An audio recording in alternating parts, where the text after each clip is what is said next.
So good evening, good afternoon. I think it's afternoon. All right. So I'm here representing Sneak. I'm the product manager for the infrastructure group, and I would like to talk a bit about how we paved a path and re-platformed Sneak without causing too much disruption. So let me get cracking. So story time. Rebuilding the software development lifecycle in record time with minimal disruption at a hyper-growth tech unicorn. Paving a path, the app dev's path to production. I'd like to frame this as a case study. It's what we at Sneak set out to do in May of last year and what we've achieved in the 18 months since. Our aim is to help Sneak go fast, to unlock new territories by quickly creating new production environments in different geolocations, use new cloud providers, and deploy using consistent patterns. When I refer in this talk to Polaris, it's our internal project name. We established a very thin platform as a service API across our several Kubernetes clusters, each of which was a production environment or a non-prod, depending on what we were pushing to. Polaris is a collection of things. We use standards and conventions. We write very little custom code. Our abstractions are very focused and tight. We use open source and occasionally vendor software. We are rebuilding the SDLC used by hundreds of engineers in Sneak. It needed to be done with little disruption. It's in a hyper-growth startup climate. New engineers are onboarding frequently. Culturally, they're used to doing things as fast as possible. And being a unicorn, time is money. And we have some tidying up to do on the way. So a bit about me. So I have 15 years experience as a software engineer. After completing my master's degree, I moved into product management and have been a technical PM in cloud platform infrastructure since then, running platforms with a product mindset for about 6 years now. And in that time, I've supported teams using Cloud Foundry as well as Kubernetes. A bit about this talk. So the story of Polaris can be told through many lenses. Its component parts, its architecture, the PaaS philosophy, how strict do you aim to be, how restrictive, and how you win the hearts and minds of the internal dev community. Our 18 months of intense learning cannot all make it into these 30 minutes. So I'm going to be selective and share what I believe could help you, those of you who are also building paths to production on K8s. To get a comprehensive view, I interviewed the architects, the engineers, the directors, the managers, and some of the people in the row in the front. I am the PM, and I'm hoping to tell you enough of the story for you to get a sense of what was the secret sauce that helped us get to where we are today. If you have questions, implementation, detailed questions, we have our engineering director in the front. We have senior platform PMs in the front. We have SRE represented, so I'm throwing them all under the bus for you, and you can go find them downstairs. Okay, so the places we will go, just a quick set of milestones of what we're going to cover. I want to talk about what we, as a cross-functional team, 18 months into our journey, believe made this succeed. We found this involves much more than just the technical implementation and choices. In the words of one of our staff engineers, anyone can write a replacement deployment orb, but not anyone can deprecate an entrenched legacy Python deployer. That's a different set of skills.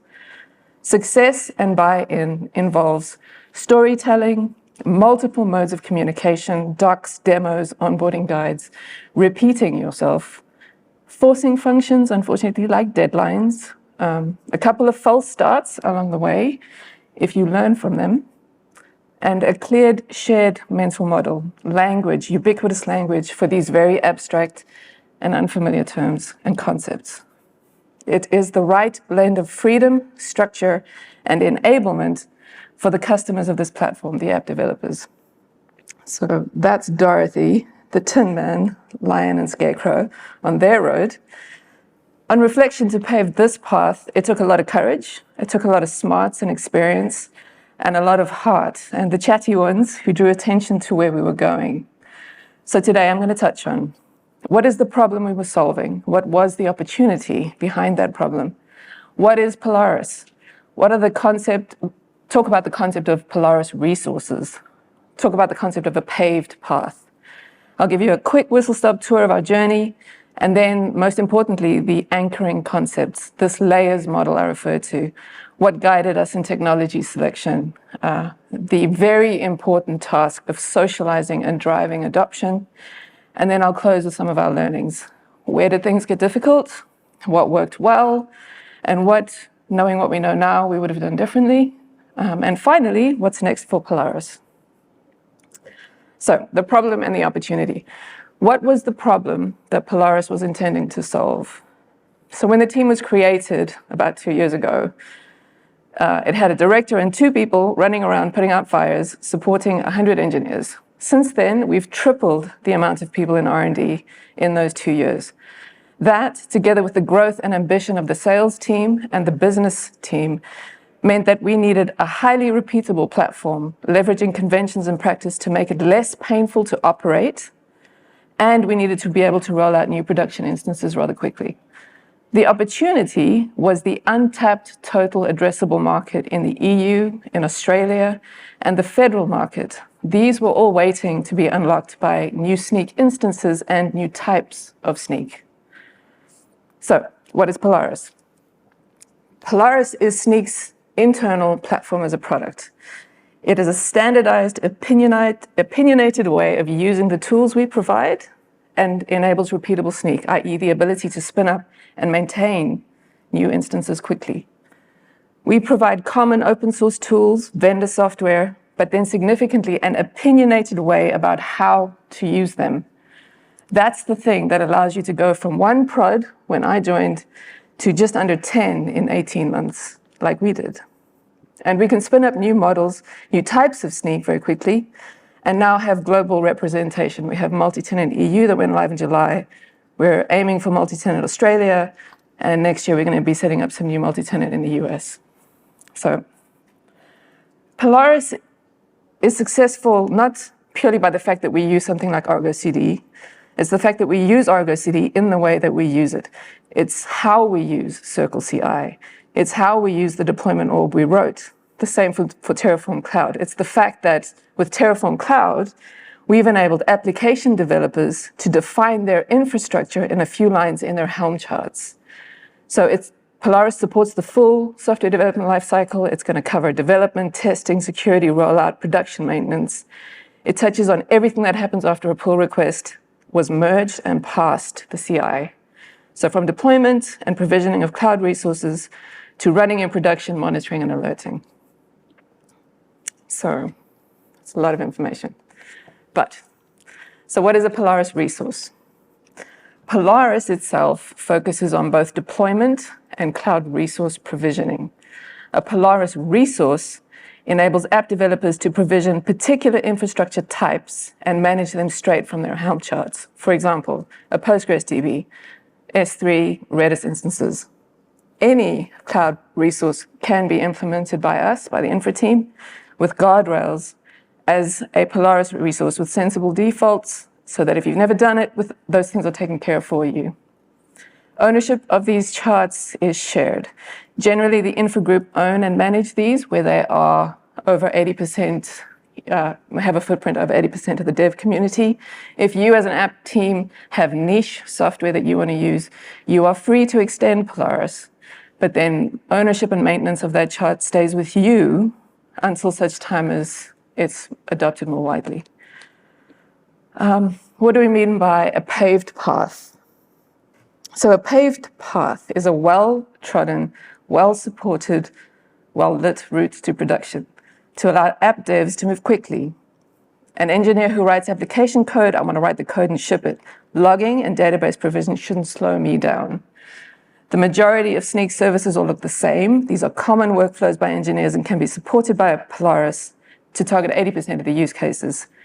If this work is done by a central team, it does not need to be re-engineered probably differently by each and every product team, which gives you the benefit of consistency and lowering cognitive load. It's generally the same shape of a thing that's going live.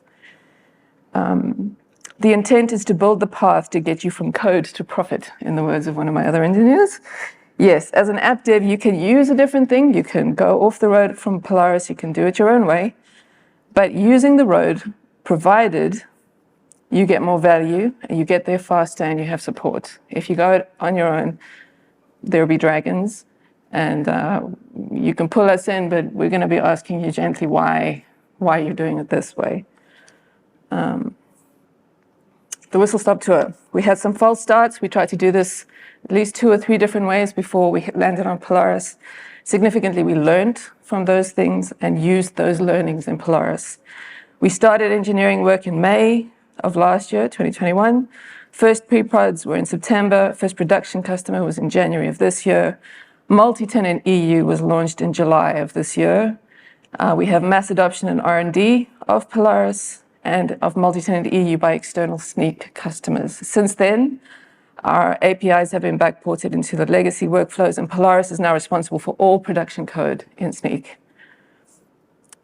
So I spoke about some of the significant or the fundamental wins that we had, and I think everybody in the team agrees. Amir, one of the first engineers to join the infra group, landed on this abstraction of the layers in infrastructure. Kudos to him. It made things tangible and comprehensible. That was the foundation of Polaris. That's the language that we use now. It helped us to reason about responsibilities and capabilities. Not all devs in Snyk are platform devs. For the application developers, for some of them, from containers down, there'll be dragons. The mental model created here created a shared language internally with us, the infra team, when discussing things with R&D. It was similarly used. It's reflected in our GitHub repos and in the way that we name things. So going from the bottom, which is layer 0, we have RBAC, backup, audit, cost management. Layer 1 is the cloud provider account, be that GCP or AWS. Above that is the network layer. Above that is Kubernetes. Above that is the particular Polaris APIs that we expose. And then above that, that's what app developers are deploying on top of. So if you're curious to hear more, I encourage you to chat to some of our lovely devs in the front. Poor bastards. There's a lot of software out there. So how did infra choose what particularly to use to compose Polaris of? There were a couple of different initiatives. We had bake-offs. So we would have engineers take a flavor of a particular solution and compare and contrast. We had hackathons where we would set a couple of tasks and see how easy or how hard it was to implement a given task and operate. What is the DevX of operating that software? Significantly, we have very senior engineers on the team. They had worked on past systems, they had learned from those, and they could take that forward in making experienced and well-advised decisions about what software to use. Kates is the common denominator. So for the curious open source, we use Helm, Argo, Terraform, Kubernetes, all the usual suspects. Vendors, GCP, AWS, CircleCI, HashiCorp, Datadog, FireHydrant, Backstage, all of the things. One insight or one story that one of the engineers shared with me, it was like a good example of a technology choice that we made, was where we empower app developers to be able to define or declare infrastructure in their Helm charts. We had a choice of whether we use cross-plane or use the Terraform operator. And giving access to Terraform Cloud meant that we were giving the app developers more flexibility in terms of what they could actually declare in those files. If they wanted to step off the paved path, they could do it with custom Terraform. They didn't have to go learn cross-plane. If they knew Terraform, they could just go ahead and use it, and that's worked to our advantage. Okay, 4 slides left. So it's all well and good if you build something nice with all the best intention of your heart, but if you can't get it into someone's priority list to use it, it's not going to take off.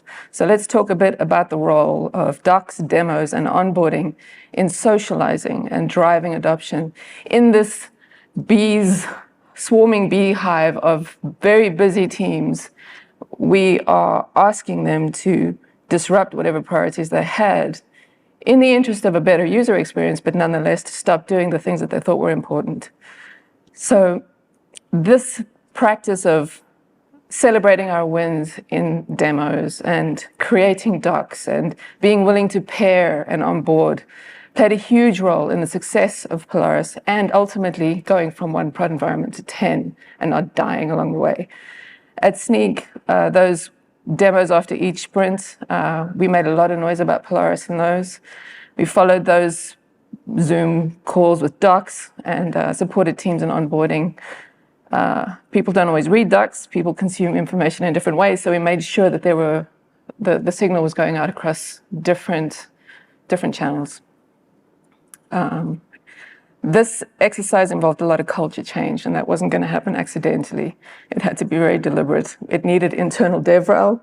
What else I want to say?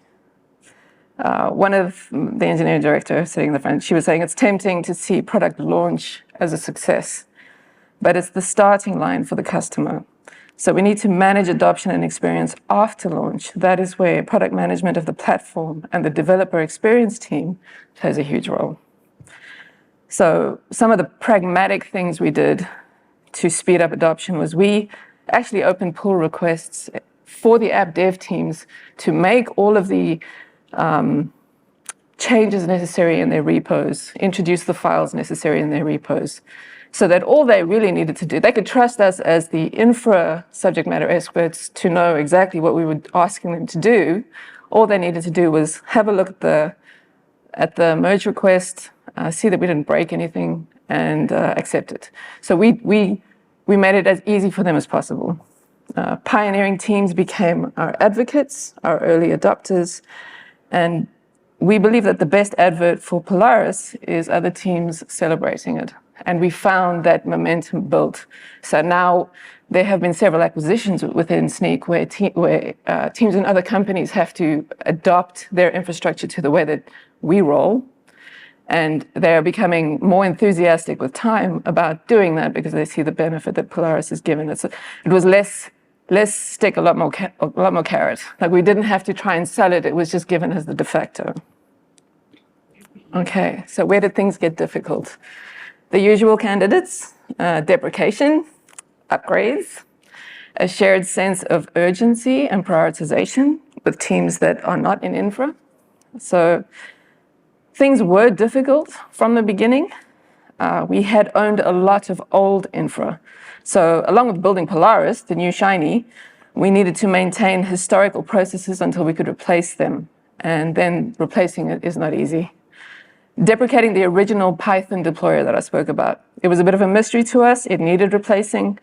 It got decommissioned, finally switched off about 6 months after we had already built its replacement and its replacement was available. So it took a lot of patience and wisdom to get everybody across the line so we could switch it off and delete it because it was actually causing problems that we could not afford to have going forward.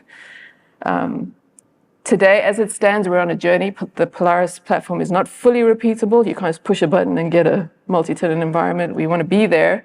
We're not there yet today. So there is a bit of friction there. The documentation can be a bit better. So we come with our understanding of what enough info is. We are info domain peeps. People coming from other backgrounds have different blind spots, and we need to work on our docs and what's covered. Our internal testing practices don't have enough time because there is so much demand from the business that priority calls do need to be made from time to time, and that's unfortunately one of the places where we can't spend as much time as we want to. So, what did we find works well? Several big forces helped us succeed. Significantly and probably primarily is the team. This is the part I enjoy where I can brag about my engineers, but they are a visionary group. They are very senior. Having a product manager, other people said that, it wasn't me. But when I arrived, I could see why I was hired. So same engineers, same caliber of engineers, but just so many demands, all pulling them in different directions, meant that they really couldn't get things across the line because everybody wanted a piece of them. Having someone dedicated with a product lens to look at all the conflicting requirements, let all these conflicting people know that they're asking for 100% of the same team's time, and then making a priority call on which way forward. That needed to happen, and that needed to happen in one person's dedicated mind. Leadership backing us when we were making not very nice requests. Well, when we were making unpopular requests, we were saying, we need you to step away from the Python deployer. Teams are going, I've used this for the last 5 years. I don't really have time to change something that isn't broken. And we were like, no, it is significantly broken, actually. But having leadership back us up in those conversations got those things across the line. We needed a forcing function like a deadline. We actually needed a contract signed with someone expecting to move into a new Polaris instance, a new Sneak installation at a given date. That made all of these conversations a lot less abstract and wishy-washy. Kei Chung, our program manager, who helped us coordinate and follow up with milestones, took all of the legwork out of chasing. And going above and beyond, I think this is maybe one of the significant things we did is that activity of creating pull requests for people, doing the work for them that is not in their domain, not something they're interested in, and a little bit of an annoyance. We did it for them, and we just said, just go have a look, accept it if you're fine, and we're flying. We were not overly restrictive. We allowed a lot of freedom and autonomy. We didn't dictate what your pipelines look like. We create templates and saying defaults, but ultimately you creating your deployment pipeline is up to you, and you can control what's in it. I just need you to make sure that it gets a git SHA or an artifact to Argo CD. We had a slim tech stack. It meant that re-platforming without a full rebuild was feasible. And as mentioned, a lot of very senior and experienced engineers were building this. They were leaning on experience from previous companies and previous failures to do this wisely, and they worked very well together. Alrighty, given the evolution of Polaris over the past 18 months, what would we have done differently? When I asked everybody this, I got a lot of different answers. I think it comes down to, I'm not the person I was when I started. I've learned everything as a result, so if I have learned things, I probably will do things a little differently. But given who we were and the pressure that we were under at the time, we made some very smart decisions. We were under incredible business pressure, and we delivered. So the futures, final slide. We have made great progress in terms of Polaris instance configurability most recently. So we're getting to a world where app devs might not even need to care about Helm anymore. So if we, given the application development code, given the configuration instructions, we can take it from there. What we want to prioritize next is user research. We worked at this at a blistering pace, and we got it across the line, and we got the wins. We got multi-tenant EU and all the revenue that will unlock. But we want to take the time now to spend some time with the internal developer community and identify the really impactful problems and the rough edges that we want to solve on Polaris. So yeah, so that's that. So as mentioned, if you have deep and sinister questions that I don't know how to answer, those are you guys. And I hope you learned something. Okay.